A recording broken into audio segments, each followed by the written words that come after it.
Un nuevo escándalo sacude a las filas del Ejército Nacional. Rabia y consternación se registra entre la opinión pública. Están casi seguras de que el atentado fue provocado por dos oficiales del ejército que querían atribuírselo a las FARC.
Contravía.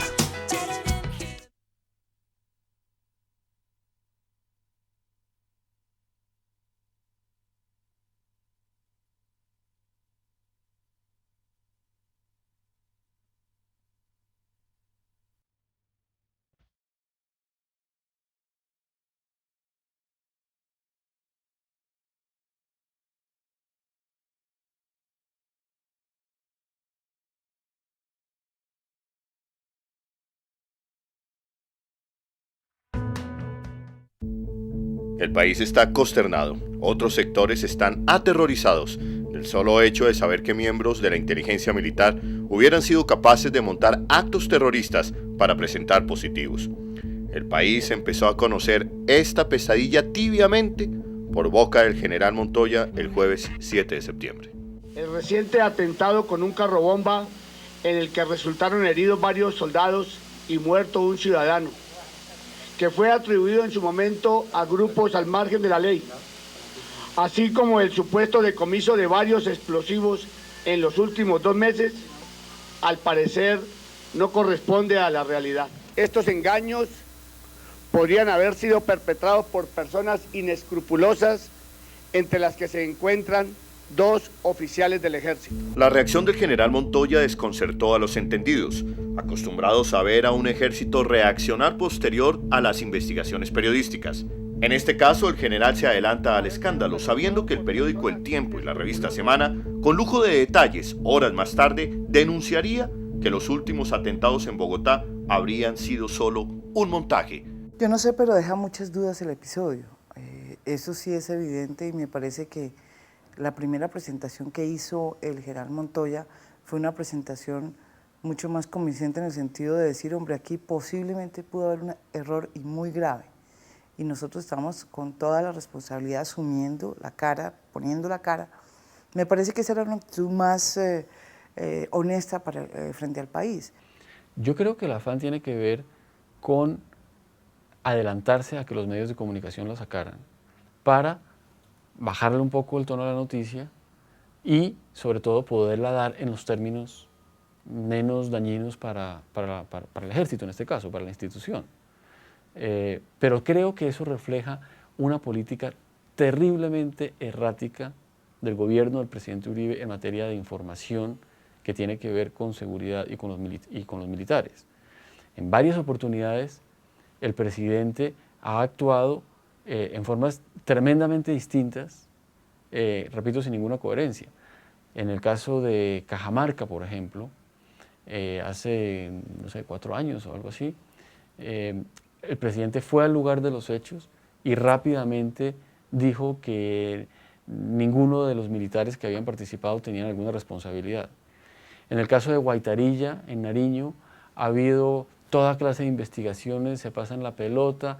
En el caso de Jamundí, igualmente, a veces el presidente destituye muy fácilmente a un general, como en el caso de las torturas del Tolima, y a veces sale a defender, como parecería ser la última tendencia del caso de los montajes, a pesar de que el propio comandante del ejército, yo me imagino que con conocimiento o por instrucciones de sus superiores, que son el presidente y el ministro de Defensa, salió a afirmar que había oficiales de las Fuerzas Armadas involucrados. Aquí yo lo que veo es que el gobierno no tiene una política clara, que caso por caso actúa y dependiendo, no sé, de una evaluación muy poco rigurosa, seguramente pensando en los efectos de corto plazo, pues unas veces es muy estricto y otras veces es muy flexible. La cadena de atentados que hoy está siendo investigada por parte de las autoridades son: julio 15, taxi bomba descubierto por la 13ª Brigada en Bogotá. Julio 23, explosivos descubiertos por la 13ª Brigada en cercanías a Cibaté. Julio 31, explosión de un carro bomba muy cerca de la Escuela Militar de Cadetes. En este caso en particular, la Fiscalía tendría video y grabaciones que demostrarían que por lo menos 2 oficiales del Ejército estarían involucrados en el montaje.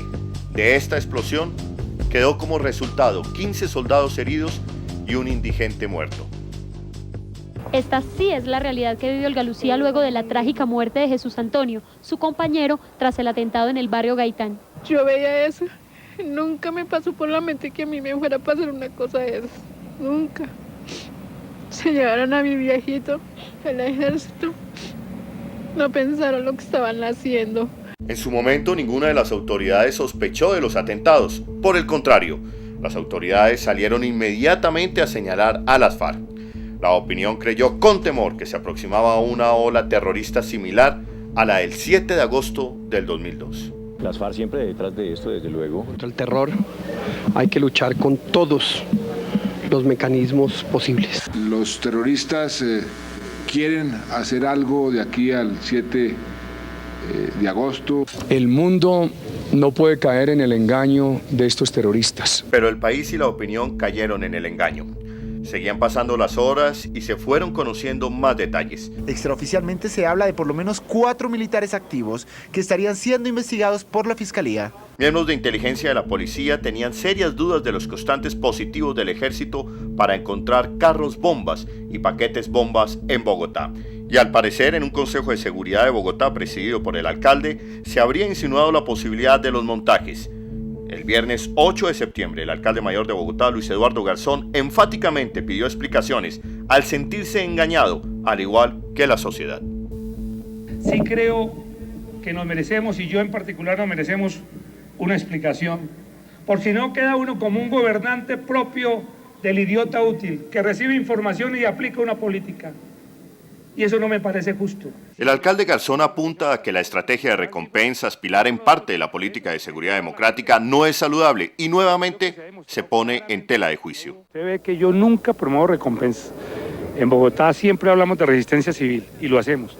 Porque es que yo siempre he estado contra la recompensa porque una de las responsabilidades que tiene el ciudadano es informar. Un ejército tiene que funcionar mucho alrededor de su honor militar, de su rectitud. No hay nada más importante que una persona que tenga armas en la mano tenga una ética muy, pero muy recta, porque es que las armas son las armas. Estamos hablando de vidas humanas. Entonces, el premio para un militar es la condecoración merecida, el ascenso, la felicitación escrita y demás. Así nos formamos todos. Últimamente, esa cultura de la recompensa lo que hace es afectar la moral del ejército. El dueño de este taxi involucrado en el falso atentado del 17 de julio reveló que miembros del ejército lo engañaron y lo obligaron a cobrar una recompensa de 5 millones de pesos. Los uniformados le quitaron el dinero dejándole solamente 300.000 pesos. Por eso decidió hablar con las autoridades. Y es que la sed por el dinero de las recompensas genera informantes que dicen cualquier cosa y señalan hasta a la abuela por ganarse el dinero. Así lo explicó uno de los informantes del caso Quinchía. Nos prometió que lo que dijéramos nadie lo sabría y que también nos daría dinero y nos sacaría del país junto con mi señora madre, cambiándonos la identidad y asegurando un trabajo en Estados Unidos. En el expediente se ve cómo fueron acusadas personas conocidas del pueblo de toda la vida, incluso uno de ellos, Raúl de Jesús Chiquito involucró a su abuela. Después se comprobó que le pagaron por ello. Nadie, sin embargo, ha logrado establecer a quién se le ocurrió sindicar a este hombre, José de los Santos Suárez, un hombre que no ve desde los 4 años de ser nada menos y nada más el instructor para armar bombas.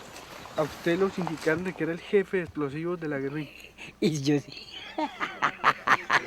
Hasta risa me dio cuando me dieron, güey. No, allí no me dieron nada, allí no. ¿Para qué vaya que ellos me respetaron mucho? Allí no me dieron nada. Ya la recocha ya fue horrible. La recocha cuando yo llegué allá. Pero eso ya lo tomaron fue por recocha, ya dijo en la cárcel, ¿entiende? Los informantes en Quinchía acusaron a más de 140 personas de terroristas que pasaron alrededor de 2 años en la cárcel. Todas salieron en libertad inocentes y la semana pasada demandaron a la nación por 40.000 millones de pesos. Llevó a cabo la Operación Libertad, que estaba orientada a cumplir unas órdenes de captura expedidas por la Unidad de Derechos Humanos de la Fiscalía General de la Nación contra un grupo de personas vinculadas a actividades delictivas.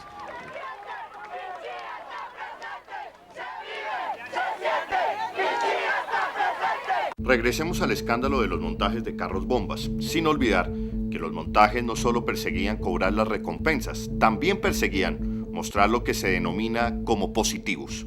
Yo creo que las Fuerzas Armadas y los oficiales se sienten muy presionados, tienen una gran necesidad de dar resultados, de mostrar positivos.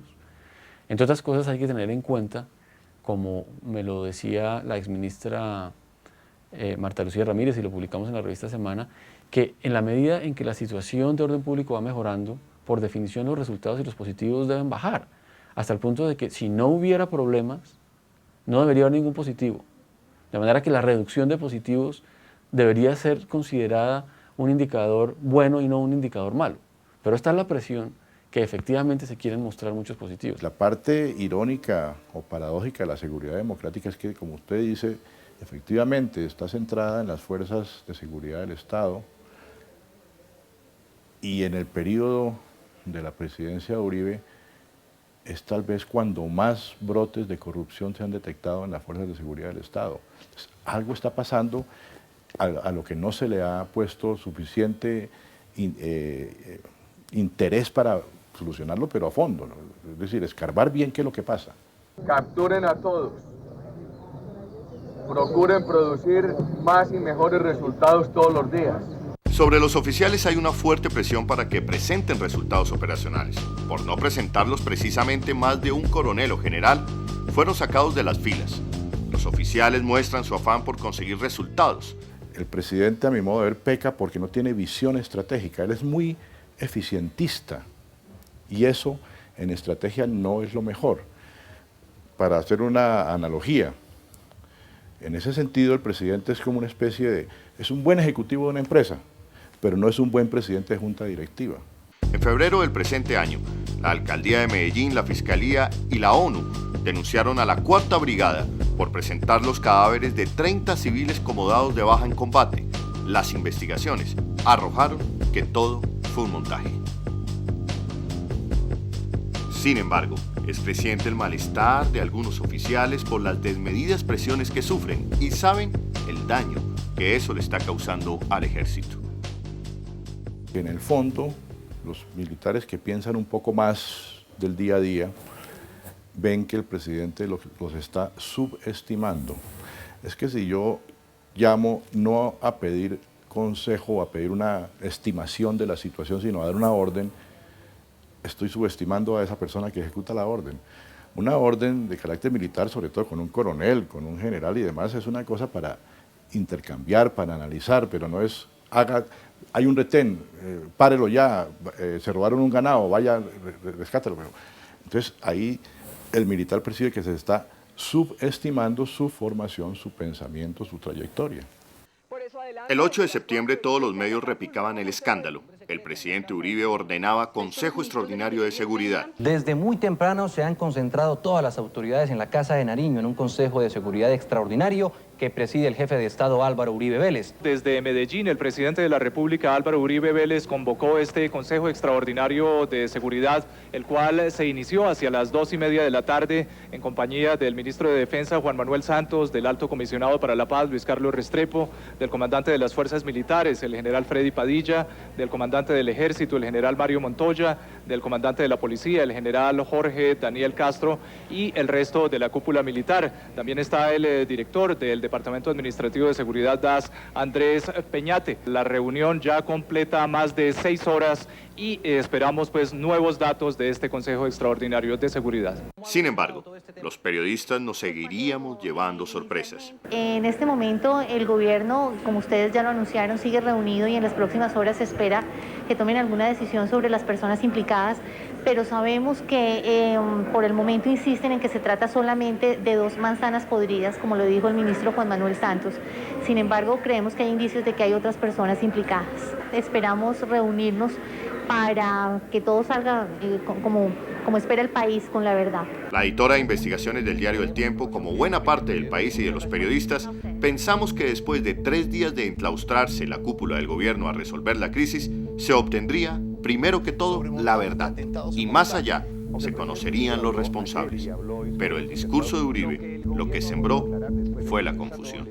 Acabamos de terminar una nueva reunión del Consejo de Seguridad y de acuerdo con la información final del señor Fiscal General de la Nación, el hecho aún no está probado.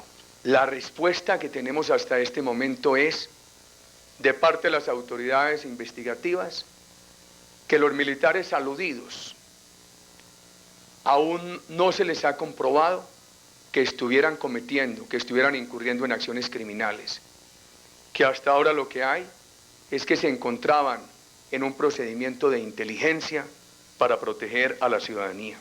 En la alocución el presidente dice que según la Fiscalía no hay pruebas y que se trataba de labores de inteligencia. Surgen las primeras y obvias preguntas de una larga lista de interrogantes. Primero, si no hay pruebas que incriminen a los militares, ¿por qué la rueda de prensa del comandante del Ejército donde prácticamente dice lo contrario? Recordemos. El reciente atentado con un carrobomba en el que resultaron heridos varios soldados y perdió la vida un colombiano, que fue atribuido en su momento a grupos al margen de la ley. Estos engaños podrían haber sido perpetrados por personas inescrupulosas, entre las que se encuentran 2 oficiales del Ejército. Me sorprendió la posición del presidente cuando prácticamente contradice todo lo que dice su general. Y que además dice pues que no existen ni siquiera evidencias y nos plantea una hipótesis aún más complicada de comprender, que es que las inteligencias tácticas como la que se están haciendo con Jessica son así y que parte de los videos no eran que ellos estuvieran haciendo el atentado, sino que ese atentado era una manera para seguir trabajando con Jessica. O sea, una cosa sobre el tema de inteligencia táctica que yo creo que también nos ha puesto a pensar a muchos colombianos. Segundo, ¿por qué si no hay nada anormal? ¿Por qué estaban grabando en video y también las llamadas de los oficiales implicados con la guerrillera reinsertada? Tercero, si se trataba de labores de inteligencia o montajes para atrapar guerrilleros, ¿eso vale para generar un ambiente de zozobra en la sociedad? Cuarto, si era una operación de inteligencia, ¿por qué no se evitó el estallido de la bomba que causó la muerte de un indigente y las heridas a 15 militares y que sin duda pudo ser un atentado peor? Aparte de las dudas que deja la intervención, el presidente lanzó nuevamente, como en otras oportunidades, dardos contra la prensa y contra los funcionarios que filtraron la información. En cuanto a la filtración, en un país democrático como Colombia, donde todos respetamos la libertad de prensa, queda imposible al presidente de la República llamar la atención de los medios. Pero en la filtración participa el órgano investigativo o el funcionario investigativo que conoce o lleva la investigación y el periodista que presiona por la filtración. Y eso está haciendo muchísimo daño. ¿Por qué? Porque está afectando el avance de las investigaciones. Y eso puede conducir a que se prefiera la espectacularidad de la noticia que la claridad concluyente de la investigación. En esto de la filtración, cabría el símil con la frase bíblica, en la relación entre el periodista y el investigador. Tan grave pagar por la peca como pecar por la paga. El país tiene que hacer una reflexión en esa materia y los organismos de investigación que dependen del gobierno tienen que tomar una decisión categórica de no seguir afectando investigaciones con filtraciones. Cuando el presidente utiliza la frase tan grave pagar por la peca como pecar por la paga, lanza el dardo de que es tan grave filtrar como recibir la filtración. Sería muy grave que la prensa aceptara ese presupuesto que al parecer tiene el señor presidente. Y es de que cualquier tema que se vaya a investigar hay que averiguar primero si el gobierno teme que haya filtraciones y el gobierno piensa que esas filtraciones pueden tener consecuencias, o que haya que pedirle permiso a los jueces y averiguar si los jueces están investigando para que no vaya a haber algún daño por el hecho de que la prensa coincida con los jueces o con el gobierno en sus investigaciones. ¿A dónde quedaría la prensa? Todos los gobiernos han filtrado y lo que pasa con este presidente es que solamente le gusta al presidente Uribe solamente le gusta la filtración que él hace, o sea, o que el gobierno hace, pero no la que hacen los funcionarios que por debajo de cuerda mandan la información para que la prensa la publique. ¿Qué es lo que pasa con esa información cuando llegan a una sala de redacción? Yo creo que hay que cotejar las fuentes, hay que verificarlas como se hizo en este caso. Había unas pruebas, había unos nombres, había unos videos, la fuente era confiable y yo creo que se hizo, no solamente en el tiempo, sino en semanas, se hizo toda la revisión y el debido proceso del periodismo. Es absurdo pensar que hay filtraciones buenas y filtraciones malas. Y es absurdo pensar que un medio de comunicación, cuando logra una filtración, no la publique. Su naturaleza, su misión, su deber incluso frente a las audiencias, independientemente de que sea radio, televisión o prensa escrita, es informar. Y si una de las múltiples fuentes de conseguir la información que los lectores quieren recibir son las filtraciones, pues obviamente siempre serán publicadas. Si no hubiera sido por las filtraciones, el mundo nunca se hubiera enterado de hechos tan graves como los que llevaron a la caída del presidente Nixon en Estados Unidos, donde lo que hubo fue una filtración permanente, sistemática, de quien se llamó en ese momento Garganta Profunda. Y así muchos hechos en varios países han llegado a conocerse con consecuencias favorables para la sociedad gracias a las filtraciones. Generalmente el que filtra tiene algún interés, pero a la vez también no utilizar periodísticamente esas filtraciones llevaría a que no se sabrían muchísimas cosas del poder político, económico, etcétera, que es necesario que la ciudadanía conozca. Yo lo que tengo entendido es que ¿qué pasa con los medios en una democracia, como él dice que es Colombia? Cuando a nosotros se nos llenan las salas de redacción de filtraciones, no es por culpa de los medios, no es que los medios andemos buscando filtraciones, sino es porque hay muchos funcionarios descontentos de cómo está funcionando el aparato del Estado, dentro del Estado, que no encuentran otro remedio ni otro camino que darle aviso a la prensa.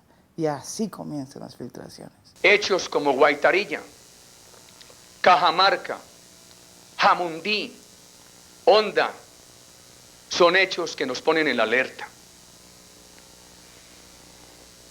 ¿Qué hemos procurado? Hemos procurado decir la verdad, promover la verdad, reconocer la verdad. A través de ello, generar confianza y provocar la denuncia.